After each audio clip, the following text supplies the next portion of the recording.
Pooja Plastic, bathroom accessories, essentials that make your bathroom beautiful, and many more. Pooja Plastic colorful range that makes every bathroom cheerful.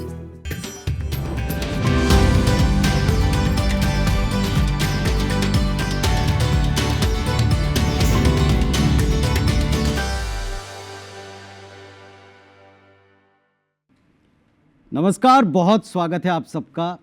आप खबरों में आगे रखने वाले आपके पसंदीदा चैनल IBS24 को देख रहे हैं और आज हम जिस अंदाज में, जिस महफिल में, जिन शख्सियतों को आपसे मिलाने के लिए, जिनका तारुफ कराने के लिए आज यहाँ हाजिर हैं, उनके बारे में उन्हीं की कही गई एक पंक्ति से बेहतर और कुछ नहीं हो सकता कि तेरे जैसा कोई मिला ही नहीं, कैसे मिलता कोई हुआ ही नहीं। तो आज हमारे साथ दो ऐसी शख्सियत हैं जिन्हें आप दो जिस्म एक जान, ऐसे वालिदों के यहाँ जिनकी पहली तालीम, जिनकी पहली शिक्षा ही ये रही कि आप हमेशा स्टूडेंट रहिएगा और एक दूसरे के पूरक बनकर गाते रहिएगा। तो जिनको तालीम में माँ सरस्वती के स्वरों के साथ ये शिक्षा मिली कि आप ताउम्र एक स्टूडेंट बनकर सीखते रहिए, भला उनकी यात्रा अनंत कैसे ना होती, भला उनके स्वर हमको सीधे ईश्वर से कैसे ना मिलाते।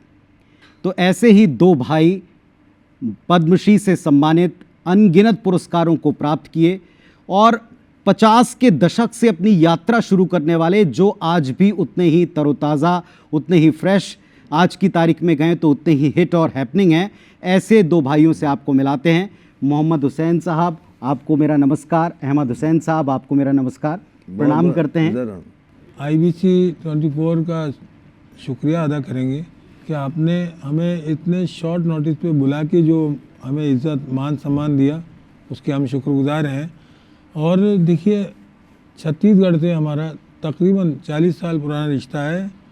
उसकी वजह बता रहा हूँ आपको जी। जो गज़ल सबको सबसे ज़्यादा पसंद है वो है मैं हवा हूँ कहाँ वतन मेरा, जी, दश्त मेरा ना ये चमन मेरा। तो ये अंबिकापुर में दैट वाज दी 1978 में कंपोज हुई थी।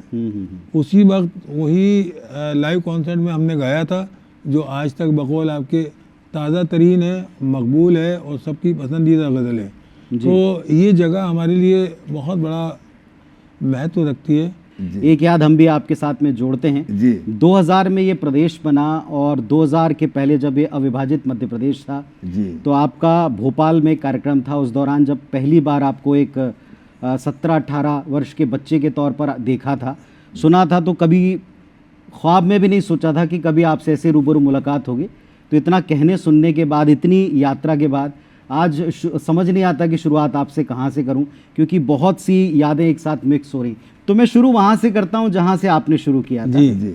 आपके वालिद साहब, चूँकि वे स्वयं उस्ताद साहब थे, आपके पहले गुरु वही हैं जी। तो जहाँ तक हम समझ पाए हैं, आपने 58 से शायद अपनी यात्रा की शुरुआत कर दी थी। 1959 में 58 से शुरू की थी, लेकिन 59 में बाल कलाकार के। तो आप ये सोचिए कि इतनी अर्ली एज से जो आपने गाना शुरू किया, जयपुर घराने और उनका जो नाम था, इसका प्रेशर आप शुरुआत से महसूस करते थे? क्या गाना शुरू किया था? ठुमरी से, बंदिशों से क्या गाना शुरू किया? नहीं, देखिए, एक तो बहुत ही कम उम्र थी, 5 और 7 साल की उम्र थी जी। दूसरा, गुरुकुल, चाहे वो हमारे गुरु हमारे वालिद मोहतरम ही थे, लेकिन गुरुकुल की कुछ सीमाएं, कुछ बंदिशें और कुछ उनके उसूल ऐसे होते हैं जिनको आप, चाहे आप उनके बच्चे हैं और चाहे उनके शागिर्द हैं, वो माफ़ नहीं करते। वो कहते हैं जो गुरुकुल का कायदा है उसके मुताबिक ही आपको आना होगा। यानी एक ज़माने में गुरुकुल सारे घराने बहुत अच्छे हैं। सुबह 4 बजे खुल जाते थे, तो आपको 4 बजे हाजिर होना ही होना है।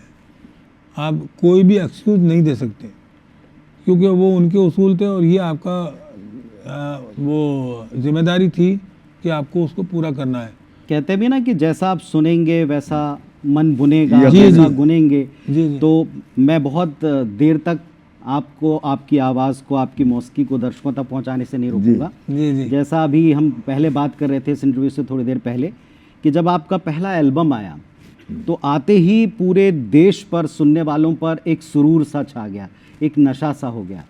तो वहीं से शुरुआत करते हैं, फिर उसके बाद में कुछ इंटरेस्टिंग वाक्य से जुड़ा पूछूंगा। जी जरूर जी हो जाए। और उस एल्बम का नाम था गुलदस्ता। जी हाँ तो लीजिए मुलायजा फरमाइए। जी। अच्छा। चल मेरे साथ ही चल ऐ मेरी जाने गजल, चल मेरे साथ ही चल ऐ मेरी जाने गजल।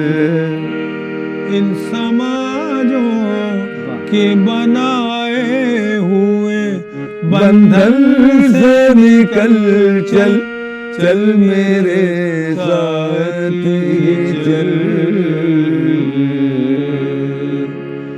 प्यार सच्चा हो तो राहें भी निकल आती हैं, बिजलियां अर्श से खुद रास्ता दिखलाती हैं। तू भी बिजली की तरह गम के अंधेरों से निकल चल, चल मेरे साथ ही चल। आप और हम भी अब बात करते हुए आगे चलते हैं। क्या खूब कहा है। देखिए दौर पूरा बदल गया और ये दौर ऐसा है कि तार वाले ज़माने से अब सब कुछ बेतार और एआई वाले ज़माने तक हम आ बैठे हैं।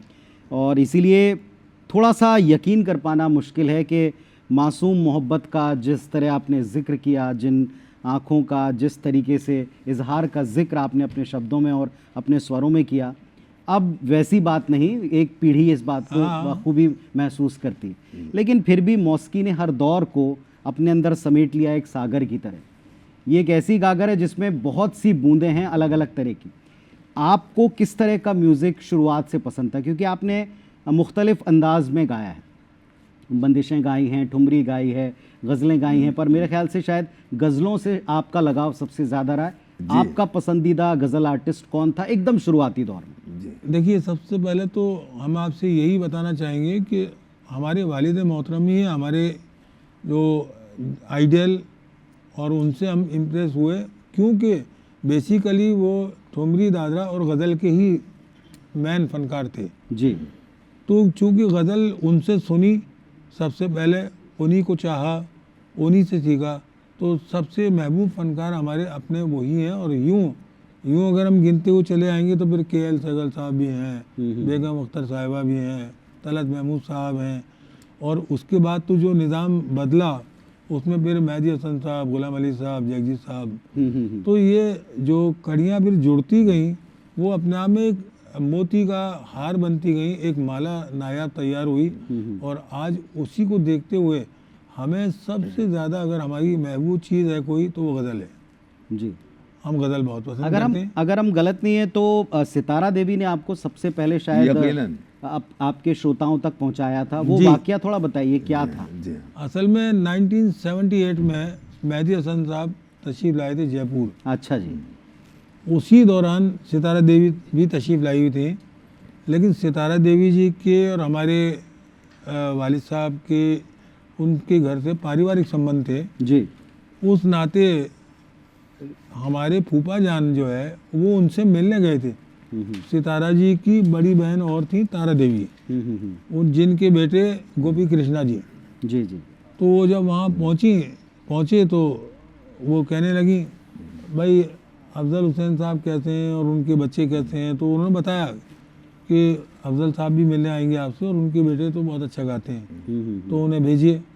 अच्छा, हम क्या था बॉम्बे जा के परेशान हो गए थे क्योंकि स्ट्रगल किया था और वालिद साहब ने बाकायदा स्ट्रगल करवाया कि दुनिया को देखो, दुनिया में लोग कैसे जाते हैं किसी द्वार तक, किसी दरवाजे तक, और कैसे ही सब चीज़ें हासिल होती हैं। ये नहीं हम उठे हमारे आसन पे तुम बैठ गए तो तुम्हें इसकी अहमियत पता नहीं लगेगी। तो खैर वो सितारा देवी के बाद हम जब गए तो कहने लगी बॉम्बे आइए, तो हम बॉम्बे के नाम से बहुत चिड़े हुए थे। हमने कहा बिल्कुल नहीं। क्यों, क्या हो गया?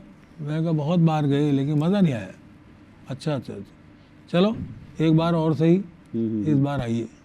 तो उन्होंने 1978 दिसंबर में ही हमें बुला के, और हमारा एक प्रोग्राम चलता था कल के कलाकार, जी जी जी और उसको करते थे हमारे ब्रिज नारायण साहब। जी, आकाशवाणी का आप जिक्र ब्रिज कर रहे नारायण नहीं, ब्रिज नारायण प्राइवेट संस्था, और उसमें दुनिया की बहुत बड़ी बड़ी हस्तियां गा चुकी थी, क्लासिकल से लेके लाइट तक। वहाँ से हमें उन्होंने जो प्रेजेंट किया, उसके बाद हमारी उन्होंने टाइम टू टाइम मुलाकातें कराई, कभी कल्याणी रंजन जी भाई से कराई। बहुत ऐसे फनकार के जिनको हम देखने के लिए सोच रहे थे, और वो हमारे इतने करीब आ गए, जैसे आप अभी फरमा रहे थे। जी जी। वैसे आपने जो जिक्र किया उस मशहूर जोड़ी का, कल्याण जी आनंद जी भाई का, उनके शायद परिवार ने या स्वयं उन्होंने म्यूजिक भी दिया आपके? उनके बेटे ने हमारे इस एल्बम का वो किया था, म्यूजिकल अरेंजमेंट, और कल्याण जी भाई साहब की पेशकश थी। अच्छा। तो उनका इतना योगदान है इस गुलदस्ता में कि हम आपको बता नहीं सकते। एक स्टूडियो जहाँ पे वो कोई जाता भी नहीं है, इतने बड़े मकाम का आदमी, उस जगह हमारी रिकॉर्डिंग थी। और वहाँ कल्याण जी भाई के लिए जब हमने कहा कि वो आएंगे, तो कहने लगे साहब वो कोई छोटे स्टूडियो में कहाँ आएंगे। तो मैंने साहब कोई बात नहीं, नहीं आएंगे तो रिकॉर्डिंग करेंगे। लेकिन वो वहाँ आए, उन्होंने हमें दुआएं दी, आशीर्वाद दिया। तो फिर हमारा उनका एक पारिवारिक संबंध हो गया था, रोज जाना बैठना उठता होता हमारा। एक गुजारिश है आप लोगों से कि आपकी बहुत सारी गज़लें हैं जो हम चाहेंगे कि छोटा छोटा अंश, अगर आप इजाज़त दें तो आपके द्वारा लोगों तक पहुंचाई जाए। और एक बड़ी खूबसूरत गज़ल है, लेकिन पहले ये वाला हो जाए। मैं हवा हूँ। जी, हो जाए। मैं हवा हूँ कहाँ वतन मेरा, मैं हवा हूँ कहाँ वतन मेरा, दश्त मेरा ये चमन मेरा, मैं हवा हूँ कहाँ वतन मेरा, दश्त मेरा ये चमन मेरा, मैं हवा हूँ कहाँ वतन मेरा।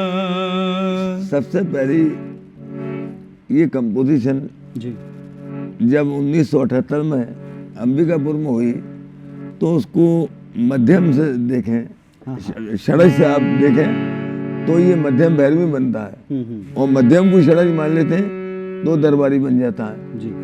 इसको मूर्छना पद्धति कहते हैं।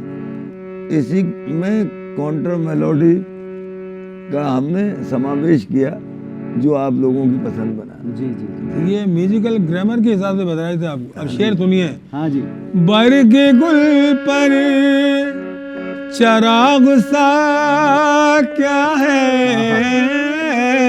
बरग गुल पर चराग सा क्या है, छू गया था उसे दहन मेरा, छू गया था उसे दहन मेरा, दश्त मेरा ये चमन मेरा, मैं हवा हूँ कहाँ वतन मेरा। क्या बात है, क्या बात। शुक्रिया। ये जो आप दोनों की जोड़ी है, जुगलबंदी है, जब दो सगे भाई हों, एक म्यूज़िक फैमिली से हों, वालिद साहब के इतना नाम हो, घराने का इतना नाम हो, तो एक अपने आप एक स्वाभाविक तौर पर एक गंभीरता आती। लेकिन ये भाई कैसे थे? मैं पहले आपके बड़े भाई के बारे में पूछूंगा, ये कैसे बड़े भाई थे जब बहुत छोटे थे, बचपन? देखिए, पहली कोई याद, शरारत वगैरह याद? देखिए, शुरू से ही गंभीर मिजाज रहे। अच्छा, बड़े भाइयों की तरह सख्त मिजाज थे कि नहीं, माफ करने वाले, रहम नहीं। तो आप शरारतें किया करते थे कभी? मैं तबले वालों की हथौड़ी छुपा देता था। अच्छा। तो वालिद साहब भी बहुत नाराज होते थे।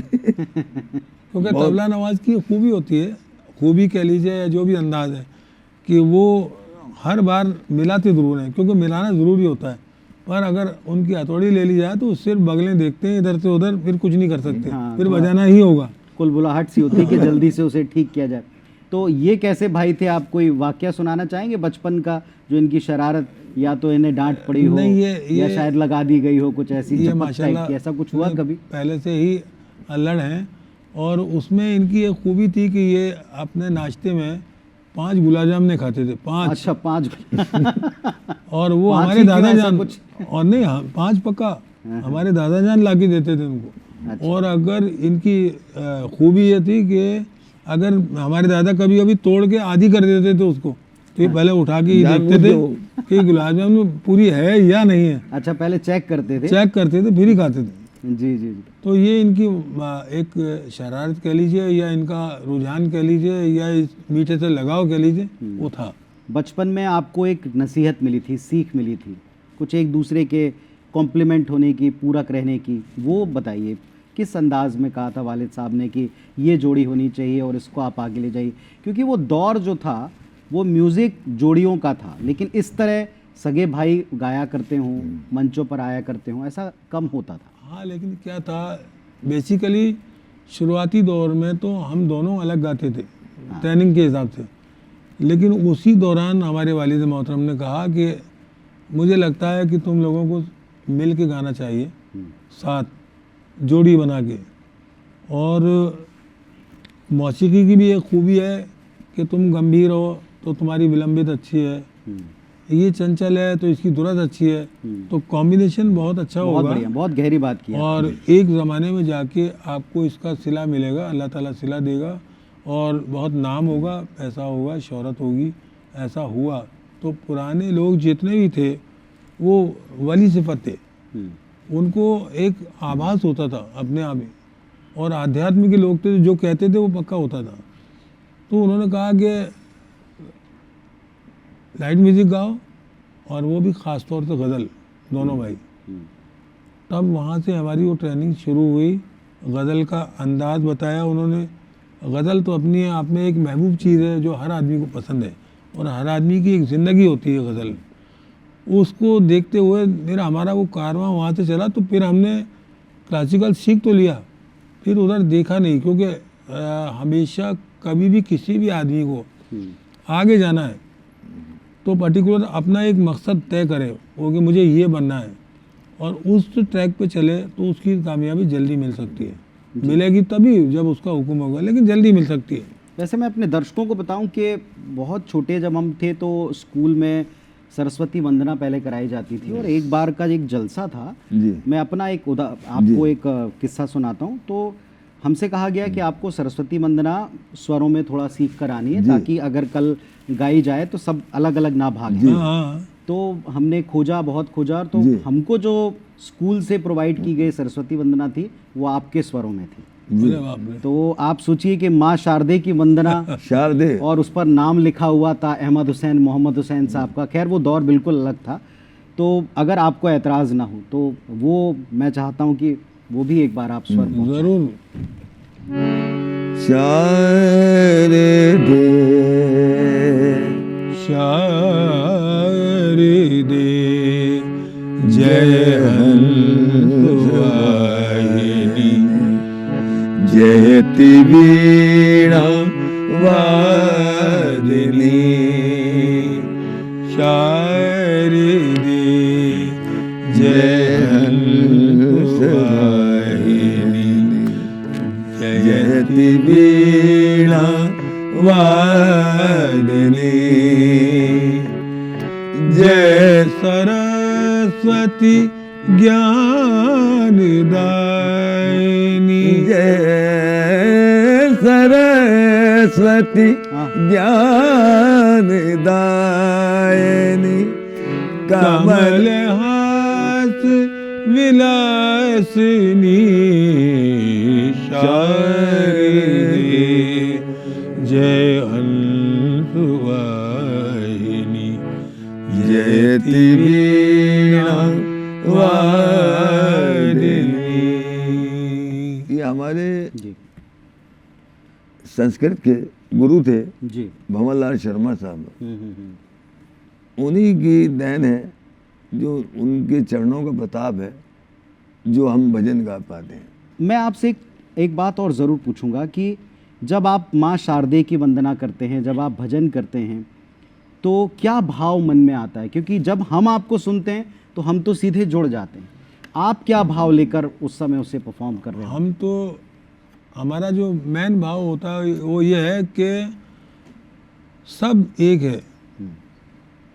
तो जैसे कि मैं जब भी उसके ख्यालों में खोसा जाता हूँ, वो चाहे हम भजन गाएं, गज़ल गाएं, गीत गाएं, कव्वाली गाएं, नात गाएं, मनक़िबत गाएं, लेकिन इसमें अर्थ निकलता है कि मैं जब भी उसके ख्यालों में खोसा जाता हूँ, वो खुद भी बात करे तो बुरा लगे है मुझे।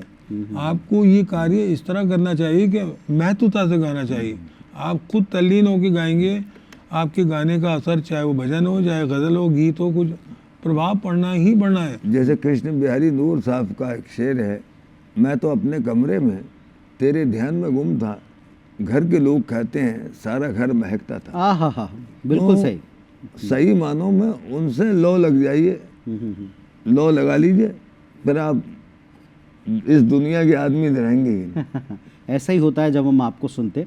अब जब दो इतने मशहूर, इतने अपने फ़न के माहिर लोग हों, तो उनमें हम देखते हैं कि थोड़े बहुत कॉन्फ्लिक्ट्स भी होते हैं, किसी गाने को लेकर, बंदिश को लेकर, जगहों को लेकर, कितना खींचना है, बहुत सारे मसले होते हैं। ऐसा कभी हुआ है कि डिस्कशन के दौरान मतलब आपके व्यूज़ अलग अलग रहे हो, मतभिन्नता रही हो? मतभेद हो गया हो? हाँ, मतभेद तो नहीं कहूँगा, मतभेद ज़रा ज़्यादा स्ट्रॉन्ग शब्द हो गया कि नहीं साहब इसको ऐसे ही करना है, बड़े भाई ने अपनी चला ली है, कभी आपकी चल गई, क्या कभी हुआ बतलाएं, ऐसा? क्या बतलाएं, सुर ये सागर, हर बार ही होता है। क्या बतलाएं, सुर सागर में डूब के हम खो जाते हैं। हाँ। हम दोनों लहरों की तरह लड़कर एक हो जाते हैं। तभी तो हम लोग भी डूब जाते हैं उसमें। संगीत जो है विनम्रता सिखाता है, प्यार सिखाता है, मोहब्बत सिखाता है। तो उसमें ये एटीट्यूड लाना बहुत ख़राब है कि नहीं जो मैं कह रहा हूँ वही होना चाहिए, ऐसा नहीं होता।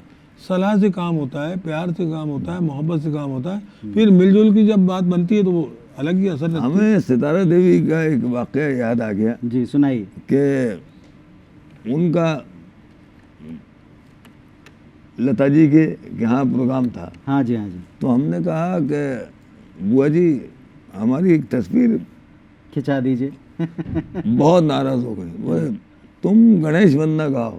हाँ, एज ए आर्टिस्ट जब पेश हो तो वो भी तुम्हें मान सम्मान करेंगे। अच्छा। और वही हुआ। जब उन्होंने कहा दीदी वो कौन लोग थे जो आपको गणेश वंदना गा, बोले अहमद मोहम्मद। हाँ। अब ये फोटो तो अगर आप चाहें तो वो हमको भी सुनाइए एक बात, और दूसरा माँ सरस्वती से आप जब मिले थे, मतलब लता जी से आप मिले थे, सर, तो ढाई क्या घंटे बात हुई वो भी बताइए। नहीं, 2.5 घंटे हमें सुना। जी जी, मैं जानता हूँ क्योंकि मैंने कहीं देखा, सुना है उसके बारे में, पर मैं चाहूंगा आप अपने मुंह से बताइए। गाइए गणपति जगवंदन, गाइए गणपति जगवंदन, शंकर सुवन भवानी के नंदन, शंकर सुवन भवानी के नंदन, गाइए गणपति जगवंदन। अब आप मुझे बताइए कि जब आपने ये गाया, क्योंकि मैंने पढ़ा हुआ है इसके बारे में, लेकिन आप बताएंगे, जब आपने गाया तो लता मंगेशकर जी से आपको मिलने का मौका मिला, क्योंकि अब तो वे हमारे बीच नहीं हैं, लेकिन उनकी स्वर साधना, मुझे नहीं लगता कि जब तक सृष्टि है तब तक उनका वो स्वर कभी खत्म हो पाएगा। वो गूंजता है और गूंज रहा है हमारे आसपास। तो वो मीटिंग कैसी रही, पहली बार आपकी मुलाकात कैसी? नहीं देखिए, पहली मुलाकात तो जब उस वक्त हुई जब सितारा जी ने इसलिए कराई थी, लेकिन दूसरी मुलाकात का जिक्र इसलिए करेंगे कि इसमें तो बात पूरी हो गई जी, कि सितारा जी ने कहा और वहाँ गए हम लोग, और दीदी ने हमारे साथ फोटो खिंचाया। लेकिन एक वक्त ऐसा आया कि NKP सालवे साहब जो थे मिनिस्टर, हाँ जी, हाँ जी, उन्होंने कहा, वो हमें बड़ा पसंद करते थे, कहने लगे खान साहब मुझे आज बड़ी खुशी हो रही है, तो मैंने कहा साहब बताइए, कि दीदी ने कहा है कि भाइयों का गाना सुनवाओ। तो मैं साहब ये तो हमारे लिए सर्टिफिकेट हो गया, एक डिग्री हो गई, सर्टिफिकेट हो गया, इससे बड़ा कॉम्प्लीमेंट हो ही नहीं सकता। तो उन्होंने बॉम्बे बुलाया हमें, दीदी वहाँ तशरीफ लाई NKB सालवे साहब के फ्लैट में, और वहाँ आपकी दुआ से 2.5 घंटे गाना हुआ और दीदी से आशीर्वाद प्राप्त किया हमने। ये उसका कर्म है। जी जी, बहुत लाजवाब रहा। तो ये जो फिल्मों का दौर था इतना लंबा, हर कोई चाहता था, आप देखिए 50-60 के दशक में जिन्होंने शुरू किया म्यूज़िक का, और अगर हम फिल्म म्यूज़िक की बात करें जो बड़ा पॉपुलर होता है, तो जो पॉपुलर फिल्म म्यूज़िक है हर कोई चाहता था कि उसमें वो अपना नाम बनाए, उसका हिस्सा बन जाए। जो बड़े मशहूर गज़ल गायक हैं उन्होंने भी उसमें म्यूज़िक डायरेक्शन के तौर पर या आवाज़ के देकर अपने आप का स्थान बनाया, और बहुत अच्छा कई लोगों ने बड़ा नाम भी किया। तो ये आप लोगों का जो इन्वॉल्वमेंट था, फिल्मों की तरफ रुझान था, वो कभी था नहीं था, थोड़ा सा इस बारे में बताइए।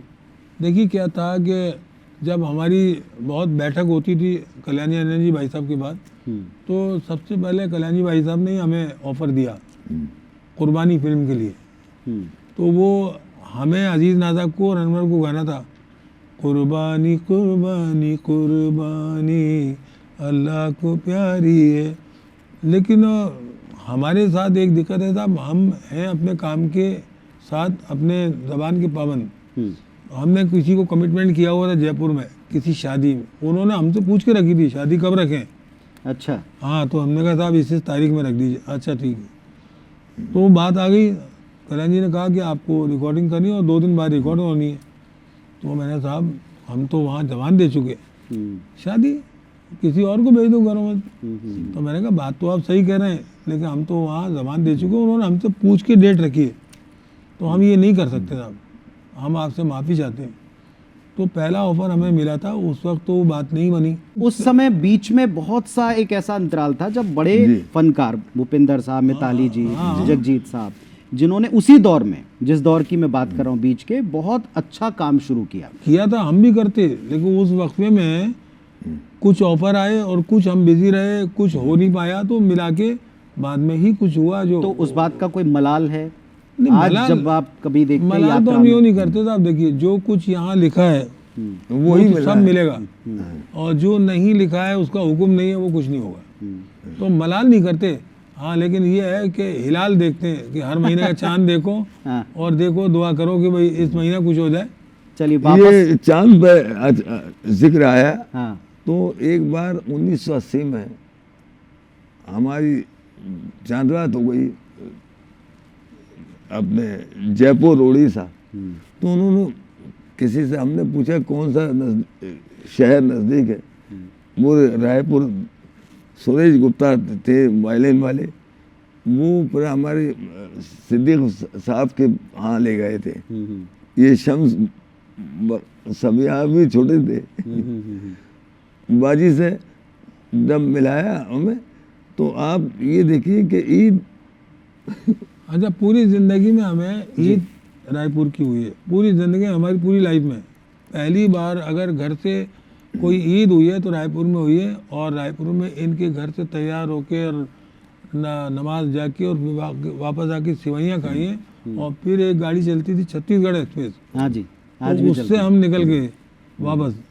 तो ये वाकया ऐसा है कि ईद एक ऐसी चीज़ होती है। अब आपने हमारी गाड़ी दूसरी तरफ, छत्तीसगढ़ की तरफ मोड़ दिया, हालांकि हम किसी अलग ट्रैक पर आपको ले जाते, लेकिन चलिए अब आप आ जाइए, अपन तो बदलते रहेंगे ट्रैक बदलते रहेंगे। लेकिन अब चूंकि आप छत्तीसगढ़ का जिक्र छेड़, पहली बार आप छत्तीसगढ़ जब आए, पहली बार जब आपने यहाँ के अब आपके जो मुरीद हैं, जो आपको जानने पहचानने वाले हैं, उन्होंने आपको सुना, तो आपने जो सुनाया हो, जो बड़ा पसंद किया गया हो, वो क्या था? वो कलाम कौन सा था? वो गीत गज़ल कौन सी थी? वो हो जाए। वो तो मैं हुआ हूँ, और यही की फजाओं में एक जो है ना, नज़र मुझसे मिलाती हो, यही चिरीमिरी में कंपोजिशन हुई थी। अच्छा, तो इन्हीं की फजाओं का, यहीं की बात कर रहे हैं आप। तो चलिए नज़र मुझसे की बात कर लेते हैं। नजर मुझसे मिलाती हो तो तुम शर्मा सी जाती हो, इसी को प्यार कहते हैं, इसी को प्यार कहते हैं। नजर मुझसे मिलाती हो तो तुम शर्मा सी जाती हो, इसी को प्यार कहते हैं, इसी को प्यार कहते हैं। ज़बां खामोश है लेकिन निगाहें बात करती हैं। अदाएं लाख भी रोको, अदाएं बात करती हैं। नजर नीची किए दांतों में उंगली को दबाती हो, इसी को प्यार कहते हैं, इसी को प्यार कहते हैं। वाह साहब वाह। कभी ये जो हिस्से हैं ये किसी को याद करके आपने गाए हों, गुनगुनाए हों? रोमांटिसिज्म का आपके जीवन में जब पदार्पण हुआ, ऐसा कोई वाक्य जो आप शेयर करना चाहें आप दोनों का? देखिए होता क्या है साहब, हर एक की ज़िंदगी में ये दौर तो आते ही हैं, उसका जिक्र करना कोई बहुत ज़्यादा ज़रूरी नहीं होता। मगर ये हालांकि दौर अलग है। दौर तो है लेकिन फिर भी अब खुल्लम खुल्ला बात की जाती है, लेकिन फिर भी मैं वो तो आपसे गुजारिश ही कर सकता हूँ। ये हादसा हुआ है मेरी जिंदगी के साथ। जी, मेरे कहने का अर्थ ये था कि जब आप बात करते हैं, जब आप कुछ लाइनें गुनगुनाते हैं तो जहन में किसी को बिठा करके वो बात करते हैं। देखिए क्योंकि आपकी आवाज़ में वो बात है कि हम सब एकदम बंध जाते हैं, एकदम एक ट्रांसपोर्ट हो जाते हैं किसी अलग। आप सही फरमा रहे हैं, लेकिन क्या होता है जैसे खूबसूरत मंदिर होते हैं तो वो अपनी कहानी खुद ही बयान करते हैं, तो हम मुतासिर होते हैं उससे। तो इसी तरह अगर कोई खूबसूरत मोहतरमा होती हैं महफिल में और सामने हो, तो ये ज़रूर है कि आपका तसव्वुर गलत नहीं होना चाहिए, गलत नहीं होना मगर अगर वो हो तो उसमें क्या होता है, गज़ल जो है निखर के आती है और लोगों तक पहुंचने में सहूलियत हो जाती है। आपने बहुत गहरी बात की है, पता नहीं कितने लोग समझ पाए नहीं, कि सही जगह आप तसव्वुर करें। नहीं, यकीनन बेगम है तो बेगम है। अच्छा। तो कभी ऐसा हुआ है कि सामने महफिल में वो भी बैठी हों और आप ऐसे गा रहे हों, उनके सामने गुनगुना रहे हों? नहीं, और बहुत आती दाद है, एक मिली हो, थोड़ी ऐसी आती दाद है। मिली हो कि जिसको आप भी याद करते हो कि हाँ यहाँ से दाद आ गई, जिनको हम देख करके गुनगुनाया कर रहे थे, ऐसा कुछ हुआ है? देखिए साहब, ये हादसे तो होते ही रहते हैं। हादसे? क्योंकि ऐसा है, महफिल में कोई आपसे पूछ के तो आता नहीं है जी। तो अगर कोई आया है और उससे आप मुतासिर हो गए और उसको देख के आपने गा दिया है, तो वो तो एक ऐसी रवानी है जैसे पानी की लहरें बहती हैं। जी। तो उसके बारे में ये कहना कि फला पर्टिकुलर आदमी आया था, वो तो पॉसिबल नहीं है। लफ्ज़ों का बड़े मौसीकी में बहुत ही गहरा अर्थ होता है, और आज की तारीख में जो एक वर्ग की, एक बहुत बड़े सुनने वालों की वर्ग की जो शिकायत है वो लफ्ज़ों को लेकर है और दूसरा तलफ़ुज़ को लेकर है। आपका क्या ख्याल है? आज का म्यूज़िक जिस अंदाज का है, जिस दौर में हम कहते हैं रील्स को ध्यान में रख कर के म्यूज़िक तैयार हो रहा है, इसे आप कैसे देखते हैं? देखिए साहब, हम किसी भी म्यूज़िक को गलत नहीं समझते, बस एक ही म्यूज़िक को ख़राब समझते हैं कि बेसुरा और बेताला नहीं होना चाहिए। जी। लेकिन अब आदमी आज के दौर में खोया हुआ है AI। बड़ी अच्छी बात है, हर चीज़ हर दौर में एक्सपेरिमेंट तो होते ही होते हैं, और ये चीज़ पैदा हुई है तो कुछ तो होगा इसमें। लेकिन इसमें ना, हमारी नज़र में ना इसमें फील है, ना इसमें वेरिएशन है, ना इसमें कुछ करने की ऐसी गुंजाइश है कि आप कहोगे तब यही करेगा ख़ास तौर से। तो ये हर चीज़ जो है वो आदमी के इख्तियार में ही अल्लाह ने दिए, तो डाटा तो वही फीड करेगा। तो AI आपका कुछ भी कर ले, लेकिन ये जहन नहीं ला सकता, ये दिमाग नहीं ला सकता जो इंसान को डायरेक्ट उसने दिया है। ये हमारा मानना है। हम AI को गलत नहीं कह रहे, किसी और म्यूज़िक को गलत नहीं कह रहे, किसी और फनकार को बुरा नहीं कह रहे, लेकिन सच्चाई यही है कि आप कुछ भी कर लीजिए, जो उसने यहाँ बसाया है, दिया है, यहाँ दिया है, वो जो इमोशन का, कोई सानी नहीं, वो जो कोई सानी आपके नहीं। अनुभव का, वो जो बहुत सारे एहसास ऐसे हैं जिनको आप लफ्ज़ों में भी कई बार बयान नहीं कर सकते। करेक्ट। ये कॉम्बिनेशन नहीं मिलता, इसमें तो आप 100% सही। लेकिन मैं तो कह रहा हूँ जो व्यक्ति भी आजकल लिख रहे हैं, जिस तरह के लिरिक्स लिख रहे हैं, क्योंकि आज अब एक दौर ऐसा है, देखिए पहले ऐसा होता था कि एक कोई म्यूजिक डायरेक्टर है, उस जोड़ी के 4, 6, 5 गाने या उससे ज़्यादा गानों का हम एक एल्बम देखते थे। अब ये कि एक एल्बम में हर गाना अलग अलग म्यूजिक डायरेक्टर अपना स्वयं बना के लाता, पूरा एक रेडीमेड सॉन्ग लाता, बना बनाया हिट सॉन्ग लाता है और उसको रखा जाता है। तो क्या कुछ लोग कहते हैं म्यूजिक का एकदम खात्मा है, ह्रास है, ये डाउनफॉल है, कुछ कहते हैं कि नहीं साहब ये नया दौर है, ये लोग समझ नहीं पा रहे। आप किस तरह से लेते हैं? नहीं, म्यूजिक का खात्मा तो कभी हो ही नहीं सकता। दौर जरूर है, तो दौर में हर दौर में कुछ ना कुछ नया हिसाब आया है, जिसको आप या मैं पसंद नहीं करते तो ये ज़रूरी नहीं है कि दूसरा भी नहीं करेगा। तो कुछ करते हैं तो उनको अच्छा लगता होगा उसमें, लेकिन हमारा मानना ये है कि जो पुराने म्यूजिक डायरेक्टर, पुराने शौरा, पुराने गुलकार जो उसमें महवियत के साथ काम करके और उसको आगे बढ़ाते थे, वो चीज़ आज के दौर में नहीं है, क्योंकि आजकल मोबाइल है, पेन कलम नहीं है। तो वो ज़माना कैसा था कि शायर लिख रहा है, उसके पेन की स्याही ख़त्म हो गई, उसको आइडिया भी नहीं हुआ, जब देखता था कुछ पेन नहीं चल रहा तो स्याही भरता था। तो अपने काम को इस तरह करते थे हर लोग। आजकल ये है कि डूब के आजकल काम निकालना है, पहले काम लोग करते थे, आजकल निकालते हैं। तो मैं चाहूंगा कि इस वक्त को हम जाया नहीं करते जी, आपसे 2 गुजारिश में एक साथ करूंगा, इसके बाद हम इसे समापन की तरफ ले चलेंगे। पहली गुजारिश ये कि हमारे मन का, हमारे दिल का, सबकी गहराइयों से आपसे निवेदन है कि लता दीदी की, मोहम्मद रफ़ी साहब की, उस दौर की, उस एरा की जो आपकी सबसे पसंदीदा चीज़ें हैं, एक उनकी छोटी सी पैरोडी और एक गज़लों की जो हमने कहीं सुनी है, जो आपकी नहीं रही लेकिन आपने बहुत अच्छे से गुनगुनाई, पिरो सकते हैं।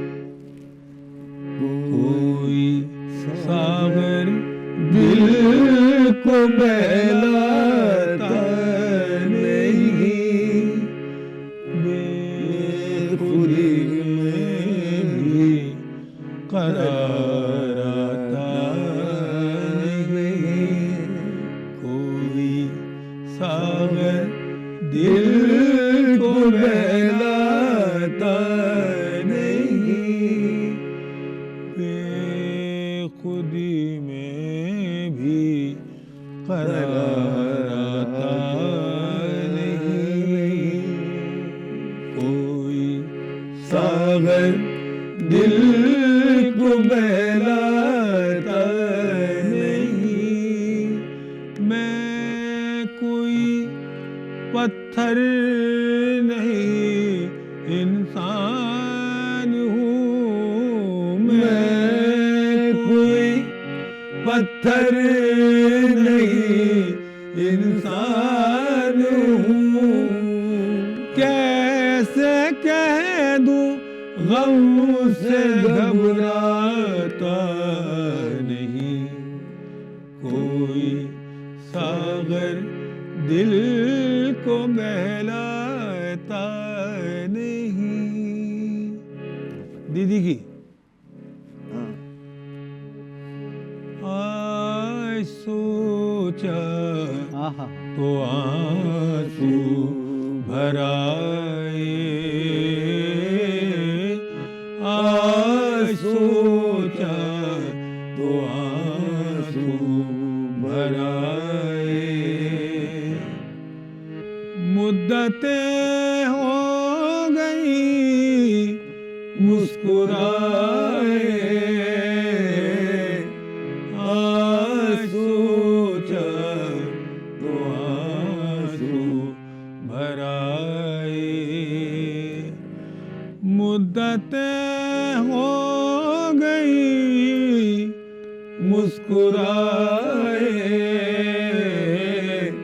आज सोचा तो आंसू भर आए। अब ये इतने बड़े बड़े फनकार हैं कि इनकी चीज गुनगुनाना भी एक अपने आप में एक साधना ही है, बड़ा मुश्किल मकाम है जी, एक साधना है। अब वीर ज़ारा का वो जिससे हम पूर्णाहुति करते हैं वो ज़रूर आप सुनाएं, क्योंकि वो भी जब आया था तो एक ऐसे हवा के झोंकी की तरह, और फिल्म में भी जिस तरह से आता है वो सबको अपने साथ उड़ा ले जाता है जी। अभी भी तूफान की तरह चल रहा है। बिल्कुल बिल्कुल, अभी भी चल रहा है, बेशक बेशक।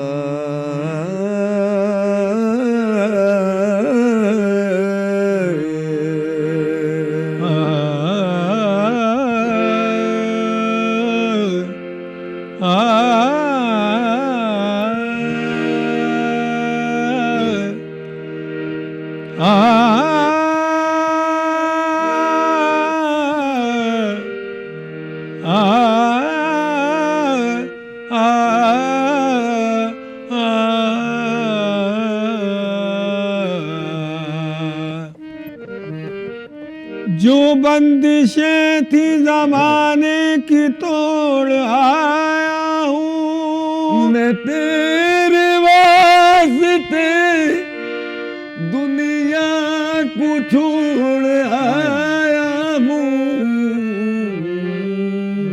आया तेरे दर पर दीवाना आया हूँ, आया तेरा दीवाना, आया तेरे दर पर दीवाना, तेरा दीवाना, तेरा दीवाना, तेरा दीवाना, आया तेरे दर पर दीवाना, आया तेरे दर पर दीवाना। यह तेरा ही सौदाई, यह तेरा ही शहदाई, यह तेरा ही सौदाई, यह तेरा ही शहदाई, तेरे इश्क में है इसे मर जाना, आया तेरे दर पर दीवाना। क्या बात है, क्या बात है। शुक्रिया। बिल्कुल आज की ये जो महफिल है, बहुत बहुत ज़रूर। अंतिम सवाल आपसे पूछता हूँ जी। आपने बड़ी ही संजीदगी से बिल्कुल परस्तिश की तरह आपने अभी तक जी। अपनी यात्रा को रखा है, ये दिख रहा है, नज़र आ रहा है। वहाँ तक पहुँच पाना तो बड़ा मुश्किल है जो आप भी कर गए हैं या जो उस्ताद साहब, वालिद साहब आपके कर गए, लेकिन अब अगली पीढ़ी को किस ट्रैक पर आप देखते हैं? क्या जो आपका जो जयपुर घराना है, जो आपकी मौसीकी है, आप दोनों का जो अंदाज है, जी जी। वो नेक्स्ट जनरेशन तक पहुंचाने की जिम्मेदारी आपने किसी शागिर्द को, परिवार के किसी सदस्य को, बच्चों को दी है? नहीं, अभी जो हमारे बच्चों की तालीम चल रही है, हम अपने बच्चों के साथ अपने शागिर्दों को भी तालीम तो दे रहे हैं, लेकिन हमने अपने बच्चों को एक आज़ादी दी है और ये कहा कि हमारा म्यूज़िक जो हमारे घराने का म्यूज़िक है वो ज़रूर सीखो, करो या ना करो ये आपकी मर्ज़ी, लेकिन और म्यूज़िक के लिए हमने उनको इजाज़त दी है कि बेसुरा बेताला ये नहीं होना चाहिए, वल्गैरिटी नहीं होनी चाहिए, अच्छे अल्फाज हों और कोई भी दूसरा म्यूज़िक गाना है तो आप गा सकते हैं। ये हमने उनको छूट दी हुई है, इजाज़त दे दी है। कभी कभार हमने जैसे हमारे बच्चों में हाँ मोहम्मद वकील, जी जी बिल्कुल बिल्कुल जानते हैं हम। और जावेद हुसैन जो इनके साहबजादे हैं अहमद भाई के, और मौज़म हुसैन, ये बहुत नायाब गाते हैं। और मेरा बेटा इमरान हुसैन, उसके अलावा हमारे इनके पोते मेरे नवासे, वो असद हुसैन और अली हुसैन, वो भी गा रहे हैं। ना रिवायत मोहम्मद वकील को भी जैसे हमने देखा था, मैं उसी सवाल की तरफ आपको ला रहा था कि मोहम्मद वकील को हमने जब देखा था, मासूम सा एक चेहरा, बड़ी प्यारी सी मुस्कान के साथ वो आए, एक रियलिटी शो में आए, एकदम छा गए। फिर उसके बाद उनका एक एल्बम आया, सोलो आया, वो भी बहुत अच्छा काम किया उस दौर में, उसने 90s में बड़ा कमाल किया था। तो वो फिर सितारे जो चले जाते हैं, जैसे ये जो रियलिटी शोज़ हैं, इनको आप कैसे देखते हैं? इसमें लोग आए, घरानों से जुड़े लोग भी आए, आने के बाद वो महक नहीं है जो आज भी हम तरोताज़ा यहाँ महसूस करते हैं। क्या वजह है उसकी? नहीं, महक साहब यूँ नहीं है कि ये लोग क्या करते हैं, टीआरपी के जरिए बच्चों को इतनी ऊंचाइयों पर बिठा देते हैं हाँ कि वो खुद अपने आप को नहीं देख पाते कि हम नीचे उतरेंगे कैसे, क्योंकि जीने से तो गए नहीं है।